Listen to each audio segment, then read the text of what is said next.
la lecture du bouquin. Au cours de 2300 missions, l'escadron 54 dévolu à la reconnaissance météorologique va ainsi disperser dans l'atmosphère de l'iodure d'argent. L'escadron est composé de 3 avions C-130 Hercule et 2 F-4-C Phantom basés à Udon Thani en Thaïlande de Royal Thai Air Force. Ils ont volé 2 fois par jour. Les avions étaient officiellement dans les missions de reconnaissance météorologique et les équipages des données météorologiques, rapports générés dans le cadre de leurs fonctions normales. Les équipages, tous les 54e escadrons de reconnaissance météorologique, se relayaient dans l'opération régulièrement de Guam. À l'intérieur de l'escadron, les opérations de création de la pluie ont été appelées par le nom de code Motorpole. Ce programme prendra fin en 1972 suite aux fuites aboutissant à un article dans le New York Times du 3 juillet ayant pour titre La fabrication de pluie est utilisée comme arme pour les États-Unis, par les États-Unis. Source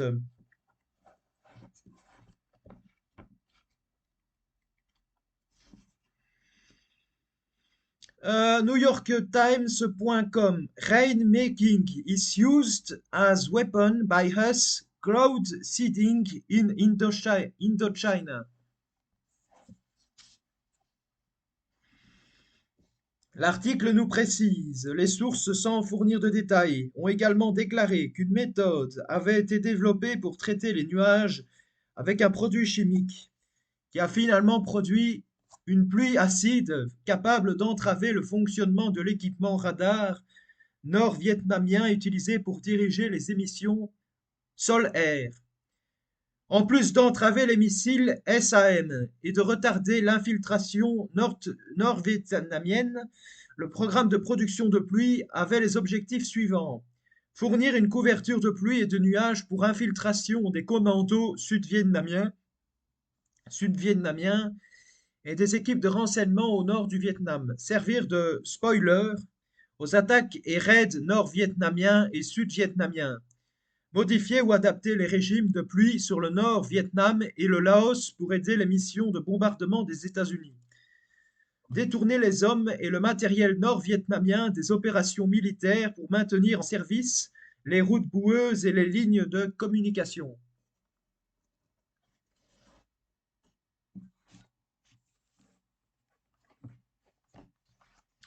L'article poursuit plus loin. Selon des entretiens, l'agence de renseignement Gentrel a initié l'utilisation de l'ensemencement des nuages au-dessus de U, dans le parti nord du Sud-Vietnam. Nous avons utilisé ce truc pour la première fois vers août 1963, a déclaré un ancien agent de la CIA lorsque le régime de Diem avait tous ses problèmes avec les bouddhistes. Ils se contentaient de rester debout pendant les manifestations lorsque la police leur lançait des gaz lacrymogènes, mais nous avons remarqué que lorsqu'il pleuvait, ils ne restaient pas, a déclaré l'ancien agent. L'agence a obtenu un Beechcraft d'Air America et l'a fait équiper avec de l'iodure d'argent, a-t-il déclaré.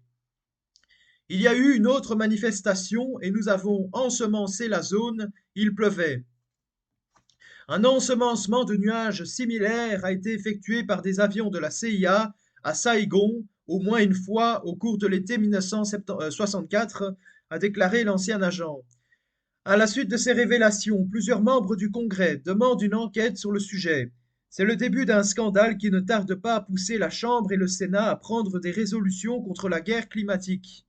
Le 3 juillet 2012, Vlatko Todorov Panayotov, député bulgare, interpelle le Parlement européen sur la question des chemtrails, la contraction de chemical trail, traînée de produits chimiques. Les chemtrails libérés par les avions deviennent de plus en plus visibles, un fait démontré et reconnu par la communauté scientifique. Voilà ce qu'il dit.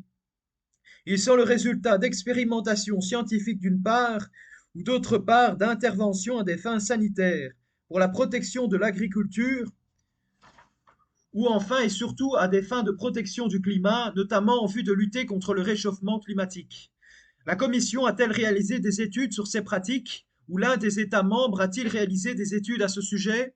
La Commission a-t-elle connaissance d'initiatives nationales ou privées existantes à cet égard? A-t-elle connaissance d'études de géo-ingénierie sur les effets des gaz à effet de serre? Pourquoi la Commission n'a-t-elle pas insisté pour enquêter sur la question avec les États membres? Pourquoi l'Agence européenne pour l'environnement n'a-t-elle pas été plus étroitement associée? Compte tenu de l'impact potentiel de telles pratiques, notamment des effets secondaires ou d'autres effets cumulatifs résultant des substances chimiques utilisées, la Commission envisage-t-elle d'étudier et éventuellement de réglementer ces activités, en particulier lorsqu'elles sont menées dans l'espace aérien de l'UE? Monsieur Panayotov n'est pas le premier à avoir soulevé ce type d'interrogation devant le Parlement européen. Le 24 juillet 2009, Jim Higgins pose la question suivante. La Commission peut-elle indiquer les mesures qu'elle a prises ou a l'intention de prendre pour garantir que l'émission de chemtrails par un aéronef particulier et la pollution atmosphérique qui en résulte soient interdites? Le 5 avril 2011, Claude Turmes tient les propos suivants. Bien qu'il ait été démontré que les gaz d'échappement des avions ont des effets sur le climat, les conséquences ont été insuffisamment analysées tant quantitativement que qualitativement. Par exemple, les conséquences pour la nature et l'environnement du phénomène de formation de nuages artificiels provoqué par la présence prolongée de traînées de condensation dans le ciel n'ont pas été suffisamment étudiées d'un point de vue scientifique.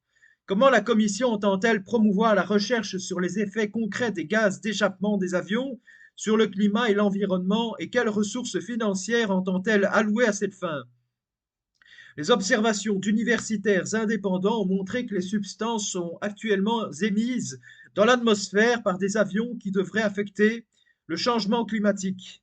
Cela se produirait également de manière régulière et systématique dans les États membres de l'UE depuis 2004 dans le cadre du programme Géo-ingénierie. Ce programme a été mis en œuvre sans analyser ce que les scientifiques pensent être les effets possibles de telles interventions sur l'environnement et la biodiversité. La Commission peut-elle confirmer qu'un tel programme existe? Peut-il également confirmer que des additifs sont ajoutés sporadiquement au carburant des avions afin d'influencer les phénomènes atmosphériques? Comment la Commission entend-elle réellement promouvoir la recherche sur ces émissions spécifiques dans l'atmosphère par allocation de ressources financières? Lors de la réunion de Nagoya au Japon à la fin de l'année dernière, les signataires de la Convention des Nations Unies sur la diversité biologique, dont 110 ministres de l'environnement, ont demandé de manière consensuelle un moratoire mondial sur les projets dans le cadre du géo-engineering à ce temps que les conséquences n'auront pas été suffisamment étudiées du point de vue scientifique. Quelle est la position de la Commission par rapport au moratoire dans le domaine de la géo-ingénierie? La Commission demandera-t-elle aux États membres de se conformer à la demande de la Convention des Nations Unies? Le 11 juillet 2011, la députée irlandaise Nessa Childers évoque la question des chemtrails. Une question récente d'un électeur a attiré l'attention de l'auteur de la question sur la question des chemtrails. Nous avons été informés qu'il s'agit de chemtrails lâchés par des avions à des fins de géo-ingénierie et que l'idée est née aux États-Unis. On s'inquiète de la possibilité que de telles traînées toxiques se trouvent dans l'espace aérien européen. La Commission a-t-elle des informations à ce sujet?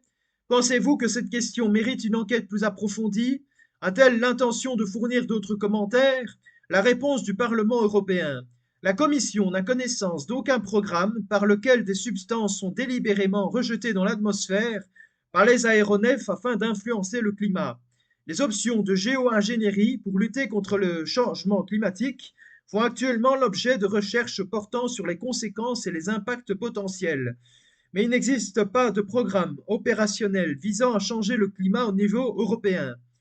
Bien qu'il n'existe pas de législation spécifique pour ce type d'application chimique, la législation européenne existante, y compris le règlement REACH, la législation sur la classification et l'étiquetage et la législation sur la protection des travailleurs, n'imposent pas d'obligation pour garantir la sécurité des entreprises qui fabriquent, importent et utilisent des produits chimiques à ces fins.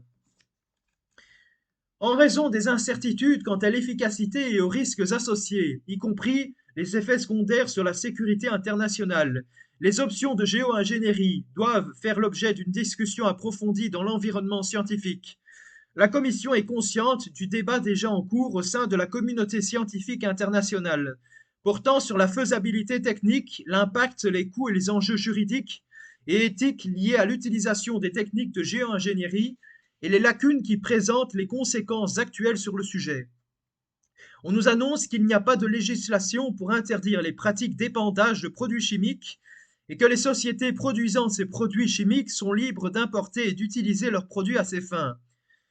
Voici le résumé du rapport final. IMPLICC. Implication et risque de l'ingénierie du rayonnement solaire pour limiter le changement climatique. Dans le cadre du projet IMPLICC, 5 instituts partenaires de France, d'Allemagne et de Norvège ont étudié l'efficacité, les effets secondaires, les risques et les implications économiques du génie climatique à travers différentes techniques de gestion du rayonnement solaire proposées pour limiter le changement climatique. Les principaux outils utilisés dans ces études étaient des modèles numériques de pointe du système Terre. Dans certains cas, complétés par des traitements scientifiques des aérosols atmosphériques et de la chimie, et un modèle économique. Une question centrale était de savoir quel climat résulterait de l'application de 3 techniques différentes. De C, la réduction de l'irradiance solaire à travers des miroirs spatiaux, l'amélioration de la réflexion du rayonnement solaire à travers les aérosols sulfatés stratosphériques et la manipulation des nuages marins par injection de sel marin. Dans une expérience idéalisée avec un grand forçage des gaz à effet de serre, équilibré globalement par la réduction de l'irradiance solaire, il a été montré qu'il peut être possible de compenser l'augmentation de la température moyenne mondiale. Cependant, l'augmentation des précipitations totales mondiales attendues dans les scénarios avec des concentrations accrues de gaz à effet de serre serait surcompensée par la gestion du rayonnement solaire, un climat géo-ingénierie aurait moins de précipitations qu'un climat naturel de même température moyenne mondiale. La comparaison des modèles a montré que la diminution des précipitations dans les scénarios choisis affecterait particulièrement les grandes masses continentales des latitudes moyennes de l'hémisphère nord, c'est-à-dire le Canada et les États-Unis, l'Europe centrale et septentrionale et l'Asie. La simulation d'un scénario avec un degré de géo-ingénierie beaucoup plus faible, où seule l'augmentation du forçage climatique par le biais d'un scénario d'émissions modérées de gaz à effet de serre après l'année 2020 serait compensée a montré sans surprise un impact climatique beaucoup plus faible. En raison de la faiblesse du forçage, les schémas régionaux des réponses simulées sont également moins robustes que sous forçage fort. Il a cependant été clairement démontré qu'un arrêt brutal des efforts de génie climatique conduirait à un changement climatique très rapide. Les résultats numériques de ces simulations sont mis à la disposition de la communauté scientifique internationale pour une exploitation plus poussée qui est actuellement en cours. Par exemple, dans le cas du projet international Geo-Engineering Model Intercomparison Project, GEO-MIP, un impact climatique beaucoup plus faible en raison de la faiblesse du forçage, les schémas régionaux des réponses simulées sont également moins robustes que sous forçage fort. Il a cependant été clairement démontré qu'un arrêt brutal des efforts de génie climatique conduirait à un changement climatique très rapide. Les résultats numériques de ces simulations sont mis à la disposition de la communauté scientifique internationale pour une exploitation plus poussée qui est actuellement en cours. Par exemple, dans le cadre du projet international Geo-Engineering Model Intercomparison Project, GEO-MIP, un impact climatique beaucoup plus faible. En raison de la faiblesse du forçage, les schémas régionaux des réponses simulées sont également moins robustes que sous forçage fort. Il a cependant été clairement démontré qu'un arrêt brutal des efforts de génie climatique conduirait à un changement climatique très rapide.